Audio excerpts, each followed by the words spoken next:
Sebelum ditemukan meninggal di kamar kos, Maria Naibaho sempat mengaku sakit ke ibunya. Mahasiswi Universitas Negeri Medan, Unimed, bernama Maria Agustina Naibaho, 23, ditemukan tewas di dalam kamar kosnya, di Jalan Rela, Kecamatan Medan Perjuangan, Kota Medan, Kamis, 12 Maret 2025, kemarin malam.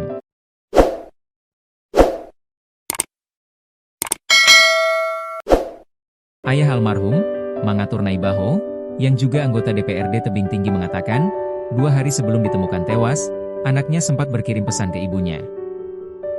Dalam pesannya, ia mengatakan sedang sakit kepala hingga suaranya menghilang. Namun demikian, Mangatur tidak menjelaskan secara rinci pesan singkat itu dikirim Maria karena tak mengangkat telepon ibunya, atau memang menyampaikan dirinya sedang sakit. Sebab menurutnya, anak perempuan terakhirnya itu tidak memiliki riwayat sakit. Belakangan tidak ada yang ganjil maupun mencurigakan. Tetapi, kata mamaknya hari Selasa, melalui WhatsApp dia ngeluh sakit kepala dan suaranya hilang, kata Mangatur Naibaho, Jumat, 13 Maret 2026. Maria Agustina Naibaho merupakan anak ketiga dari 3 bersaudara. Ia berkuliah di Universitas Negeri Medan, Unimed, dan tinggal di indekos. Ayah almarhum, Mangatur Naibaho mengaku syok mendengar kabar kematian putrinya. Dirinya mendapat informasi anaknya meninggal dunia ketika di dalam bus dari Pekanbaru hendak pulang, Kamis, 12 Maret 2026. Malam, sekira pukul 20 waktu Indonesia Barat. Tiba-tiba, handphonenya berdering mendapat telepon dari rekannya. Disinilah ia mendapat informasi kalau Maria Agustina sudah meninggal dunia, di dalam kamar indekosnya.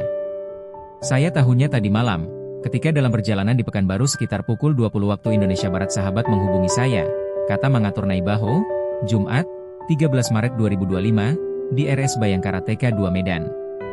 Keluarga gak hubungi saya karena saya dalam perjalanan, sambungnya. Sebelumnya, penghuni indekos dan warga sekitar Jalan Rela, Kecamatan Medan Perjuangan pada Kamis, 12 Maret 2026, malam akhirnya mendadak heboh. Salah satu penghuni indekos ditemukan meninggal dunia, dan mulai mengeluarkan bau tak sedap. Penemuan mayat pertama kali diketahui oleh pacar korban, Sanggam El Raumarbun yang mendatangi kos korban di Jalan Rela, Kelurahan Sidorejo, Kecamatan Medan Tembung, sekitar pukul 20 waktu Indonesia Barat. Karena tidak adanya sahutan dari dalam kamar dan pintu dalam keadaan terkunci, Sanggam kemudian menyuruh kedua temannya untuk mendobrak pintu kamar korban. Saat pintu terbuka, Sanggam menemukan korban sudah meninggal dunia dan tercium bau busuk dari kamar korban. Kemudian Sanggam dan temannya kemudian memanggil ibu kos dan melaporkan kepada pihak kelurahan dan Polsek Medan Tembung. Menurut Kompol Rasmaju Tarigan, di jenazah korban tidak ada ditemukan adanya tanda-tanda kekerasan. Jadi korban itu masih ngomong sama mamanya dibilang demam, katanya.